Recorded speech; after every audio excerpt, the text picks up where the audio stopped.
A monster killed my first love in grade school, so I hunted it down. It happened between 1974 and 1975.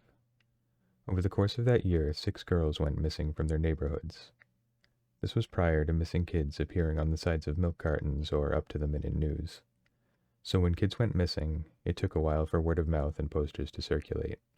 And even then, most disappearances would be pushed aside and dismissed as a runaway. Our town had a modest population, but was vast in size. Farmland, woods, and lakes surrounded us.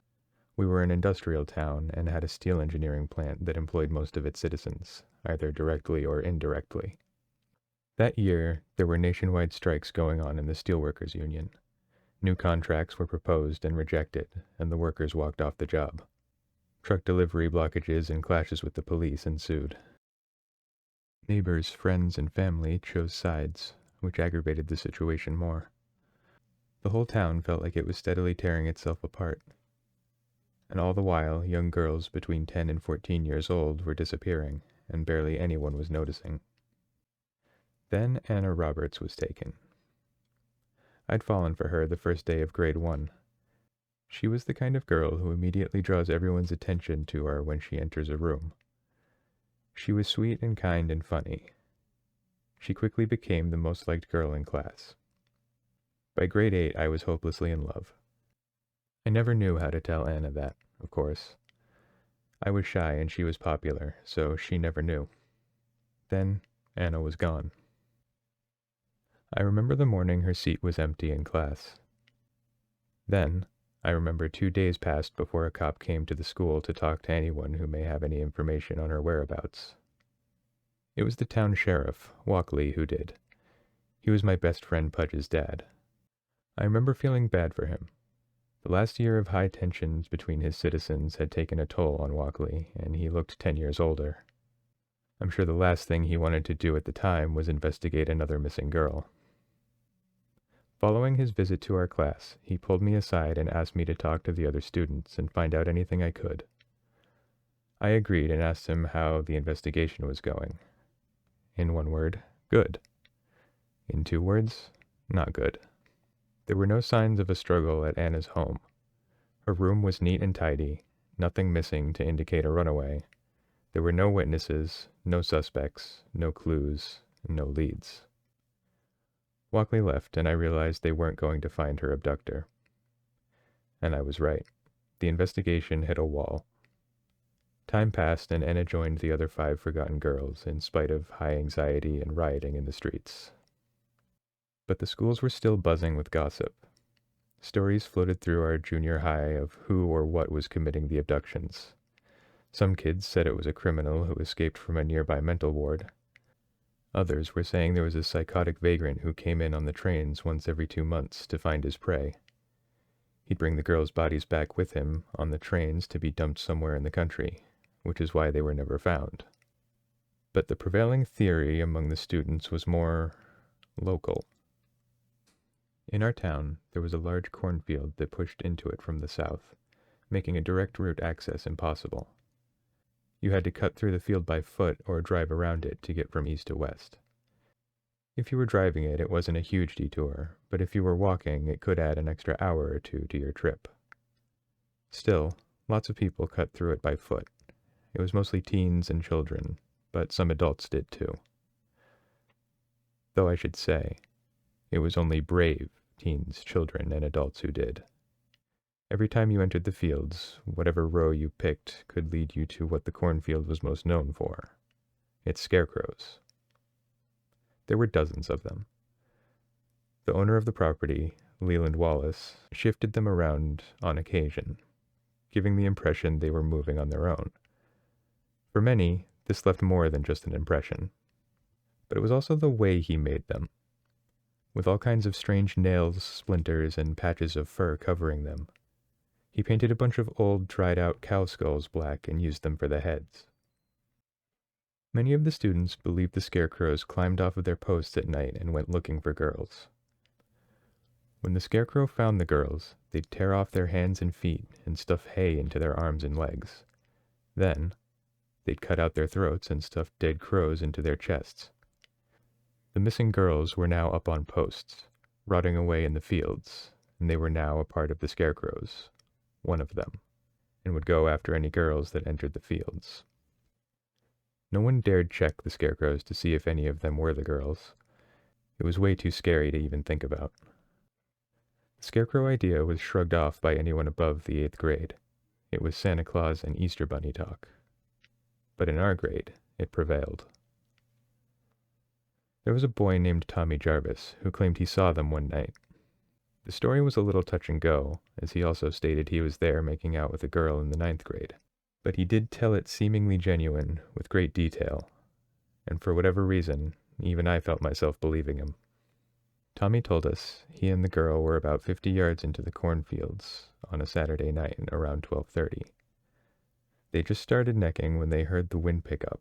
The cornstalks swayed, then twigs broke. The two stopped kissing and looked around. The girl screamed and they realized they'd picked a spot right under a particularly tall and frightening scarecrow. There had been clouds over the moon when they had entered the rows, making it extra dark. But with the full moon out now, the looming figure above was revealed. The girl kept saying it wasn't there before. She would have seen it. Tommy wasn't sure. But the wind picked up again. The cornstalks swayed up and down heavily like stormy waves. The scarecrow's arms caught the wind and swung down at them. The girl took off and Tommy followed. But as he did, he looked back and saw the post holding up the scarecrow had fallen over, and it was now empty. Tommy saw movement down the rows to his left, rushing towards him. It was the scarecrow, plowing through the stalks, screeching out something that sounded like the cause of 1,000 dead crows. Tommy caught up to the girl and pushed her forward the last several feet of the row. They tumbled out of the cornfield and onto normal grass. As they were laying there, Tommy swears he looked back and saw the scarecrow in the darkness of the rows, staring back out at him. But it didn't leave the field.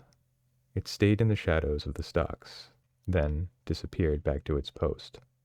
I didn't know what to believe, so I took any and all views on the disappearances seriously. Everything could help me track down whatever it was that took Anna and the other girls. As frightening or as unlikely as the scarecrow theory was, it was at least something I could make plans to combat against. It was a start. I planned to do it all by myself, but 2 others joined me. Pudge, my best friend, and Becca, who was Anna's best friend. Becca and Anna did everything together. They dressed similarly, coordinated the same color hair, ribbons, and had matching pink woven bracelets with yellow butterflies on them. After Anna went missing, Becca looked like she had lost a part of her, and it was replaced by something angry and filled with rage. Something I knew too well. I approached Becca 2 weeks after the disappearance and told her I wanted to do something about Anna, about all the girls.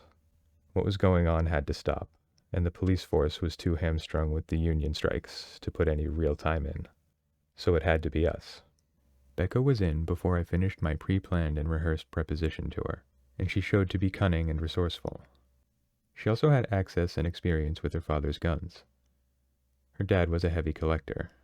Becca snagged a Smith & Wesson .38 6-shooter with a 4-inch barrel for herself. It was small enough for her to carry and conceal, and she'd shot it several times and knew the minimal kickback well. Becca gave me a Remington 870 pump action. She had snuck it out of her dad's collection with 30 shells and told me to bike out to the quarries on the outskirts and practice. She met me there and showed me how to hold it to avoid the butt kicking back and hurting my shoulder. My aim improved and we added movement to my target practice with a Coke bottle swinging from a string attached to a high branch above. It was a good exercise. It got me following the target, finding its movement, entering a flow state, and predicting its back and forth motion. I wasn't bad. Becca was a perfect shot every time. We knew these weapons might not work if we were, in fact, facing something more supernatural, but the 3 of us had agreed the scarecrow idea was less likely, so we set out to disprove it. Pudge managed to get us some supplies, a set of walkie-talkies from the station, and several jerry cans of gasoline, which were in case bullets weren't enough. Becca wanted revenge more than I did. If it was the scarecrows, she wouldn't have hesitated to burn the entire field down. In her mind, it'd be worth it for Anna's memory. So we had motivation and weapons and supplies. Then came the plan, and the other utility Becca offered, which was herself. Becca volunteered to be used as bait to draw our targets out. She was on the track team and could run for days, but we weren't sure about who the abductors were. Becca had used her clout in school and asked around every grade. In the end, we had on good authority that each one of the girls had gone missing in the fields, so at the very least, we were fishing in the right pond. We started off by mapping out the general locations of the scarecrows in the field. We knew Leland moved them occasionally, but it was never much further than 10 or 20 feet. Corn is planted in rows, so we created a grid and sectioned it into 4 quarters. Each quarter had about 15 to 20 scarecrows set up in random places. They were all tacked on to 18-foot tall poles. Since the corn was between 7 and 9 feet in height, the eyesores stood high above us. It took a full weekend, but we got them all drawn on the grid. Most of the scarecrows were at the center of the bottom right quadrant. This fit our plan perfectly, as that portion of the cornfield ended with a forest. This helped in case the possibility we were dealing with something or someone other than the scarecrows that weren't bound by the field's perimeter. 100 yards into the woods, we dug a hole 12 feet deep and filled the bottom with sharpened sticks and branches that spiked up dangerously. We left the large bear trap uncovered in case anyone stumbled upon that part of the forest, but we built a loose cover for it out of leaves and loose twigs and branches for when we were ready to use it. We were going to send Becca into the cornfield at night. She'd take one of the walkie-talkies with her. We taped down the push-to-talk button so it broadcast everything that was happening to her as she carried it. Pudge and I had the other walkie-talkie at the edge of the cornfield, listening in, shotgun in my hands and an axe in his. We also had the jerry cans of gasoline and 2 large whiskey bottles fashioned into Molotov cocktails. Becca carried one as well, but hers was a beer bottle with a bandana crammed in its mouth. She taped a Zippo lighter to the neck of the bottle, making it quicker to ignite. All she'd need to do was flick the flint wheel and a spark would catch. She wasn't fucking around.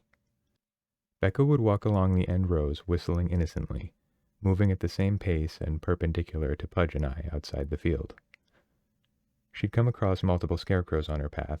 After checking each one, she'd radio back they were all just old clothes and hay. If any climbed down off their posts and attacked her, Becca would get into a foot chase with them, knowing full well the paths to take to bring her to the forest. With any luck, the scarecrows would follow her, but not be able to leave the field. This is where we could blow them apart, or set fire to them. If it wasn't the scarecrows and they followed her out of the fields, they'd fall into our trap, impaling themselves on the spikes.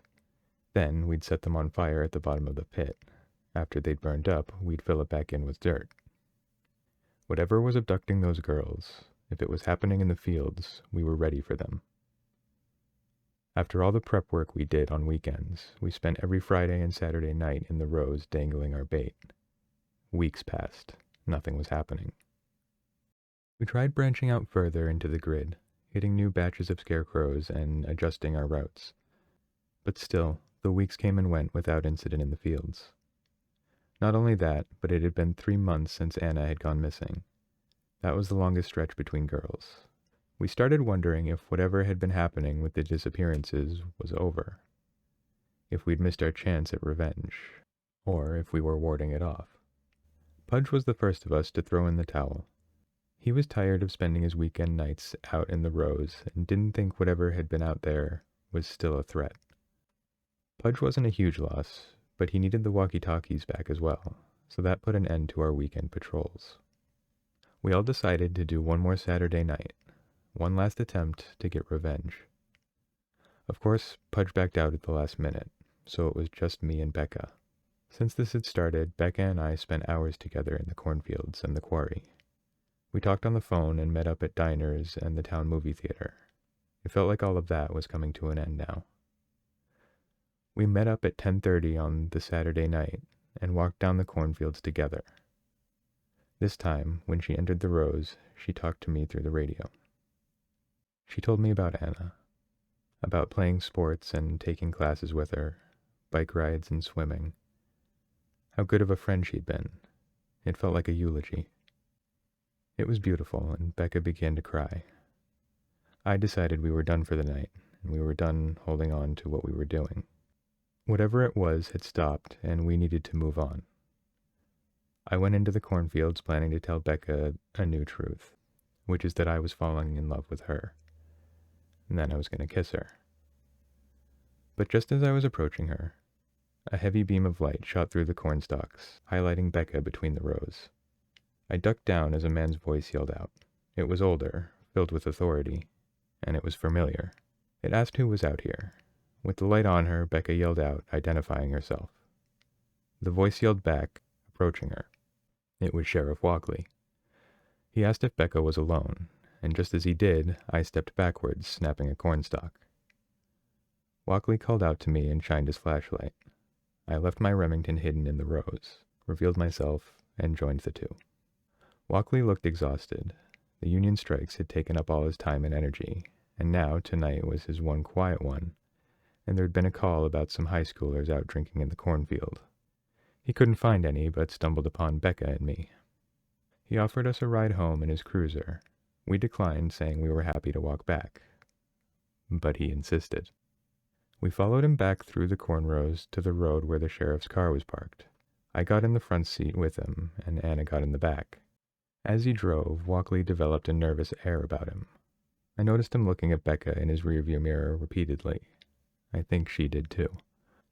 It was quickly apparent that he wasn't headed in the direction of either of our homes, but he chimed in that he had to stop at the old nickel mine in the south end of town to pick up a generator he had left there. Walkley asked us what we were doing at 3 a.m. on a Sunday, and if our parents knew we weren't home. If anyone knew we weren't home. Without thinking, I'd answered that my mom knew.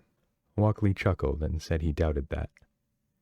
He continued driving, and I was wishing more and more that I'd refused the lift offer and pushed for us to walk home.